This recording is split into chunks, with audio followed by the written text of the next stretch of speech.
We're committed to removing the curse of terrorism that threatens all civilized societies.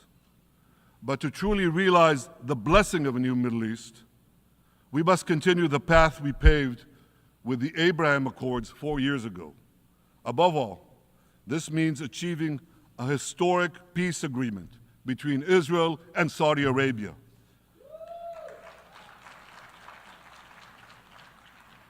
And having seen the blessings that we've already brought with the Abraham Accords, the millions of Israelis who've already flown back and forth across the Arabian Peninsula, over the skies of Saudi Arabia, to the Gulf countries, the trade, the tourism, the joint ventures, the peace.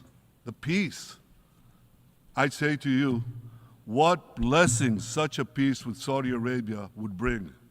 It would be a boon to the security and economy of our two countries. It would boost trade and tourism across the region. It would help transform the Middle East into a global juggernaut.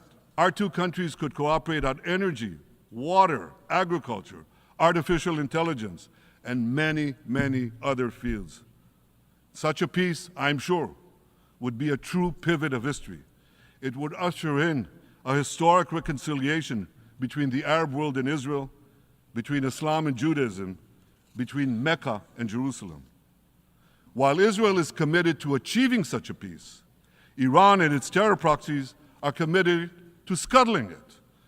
That's why one of the best ways to foil Iran's nefarious designs is to achieve the peace. Such a peace would be the foundation for an even broader Abrahamic alliance. And that alliance would include the United States, Israel's current Arab peace partners, Saudi Arabia, and others who choose the blessing of peace. It would advance security and prosperity across the Middle East and bring enormous benefits to the rest of the world. With American support and leadership, I believe this vision can materialize, and much sooner than people think. And as the Prime Minister of Israel, I will do everything in my power to make it happen. This is an opportunity that we and the world should not let go by.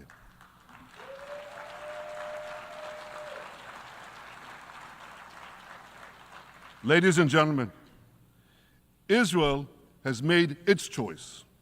We seek to move forward to a bright age of prosperity and peace. Iran and its proxies have also made their choice. They want to move back to a dark age of terror and war. And now I have a question. And I pose that question to you.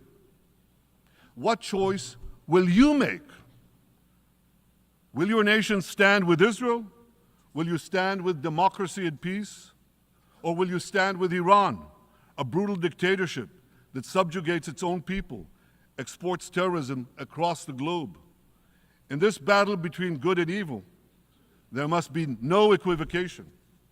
When you stand with Israel, you stand for your own values and your own interests. Yes, we're defending ourselves, but we're also defending you against a common enemy that through violence and terror seeks to destroy our way of life. So there should be no confusion about this. But unfortunately, there is a lot of it in many countries and in this very hall, as I've just heard. Good is portrayed as evil, and evil is portrayed as good. We see this moral confusion when Israel is falsely accused of genocide, when we defend ourselves against enemies who try to commit genocide against us. We see this too when Israel is absurdly accused by the ICC prosecutor of deliberately starving Palestinians in Gaza. What an absurdity. We helped bring in 700,000 tons of food into Gaza. That's more than 3,000 calories a day for every man, woman, and child in Gaza. We see this moral confusion when Israel is falsely accused of deliberately targeting civilians. We don't want to see a single person, a single innocent person die. That's always a tragedy. And that's why we do so much to minimize civilian casualties, even as our enemies use civilians as human shields.